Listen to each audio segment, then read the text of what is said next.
Bonjour, je m'appelle Sébastien, je suis viticulteur et en fait j'ai failli écraser le pied de Joe, c'est mon collègue.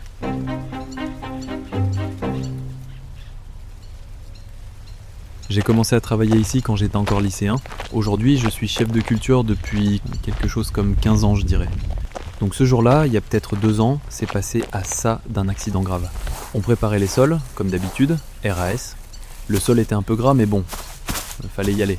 Mon collègue Joe, je travaille avec lui depuis 10 bonnes années, on se connaît par cœur.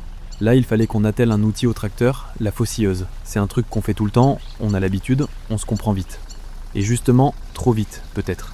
Ce matin-là, il était même pas 10h. Joe était derrière le tracteur, il essayait d'aligner le timon. Moi, j'étais en cabine. Il m'a dit « Vas-y, avance un poil ».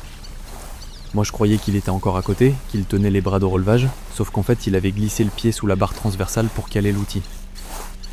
Et là, moi, j'ai bougé, mais juste un cran, quoi.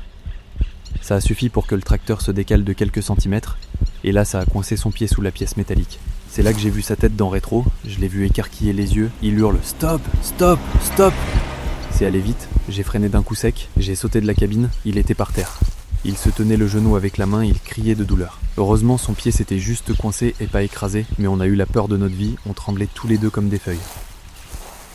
Bon, au final, il a juste eu un gros hématome, mais on n'en a pas dormi de la nuit. Le pire là-dedans, c'est qu'avec Joe, on est bon, on est rodé, on se connaît. C'est pas par inattention que ça s'est passé, on s'est fait piéger par nos automatismes. Depuis, on a tout repris à zéro, avec des règles précises. C'est plus « vas-y, j'y suis » ou « c'est bon ». Non, maintenant, on a mis en place un protocole. D'abord, tant qu'il y a quelqu'un derrière le tracteur, le moteur tourne pas. Ensuite, on utilise des gestes codés. Le bras levé pour dire « stop », 2 coups sur l'aile pour dire « ok ». Et surtout, on démarre rien tant que les deux ont pas validé. C'est pas juste Joe et moi. Tout le monde est formé pareil ici. On leur fait même une petite démo aux nouveaux. Communiquer, disons que c'est devenu une règle d'or. Parce que ce jour-là, on a évité le pire. Mais il faut le garder en tête. Parce que ce jour-là, c'est vraiment passé à ça.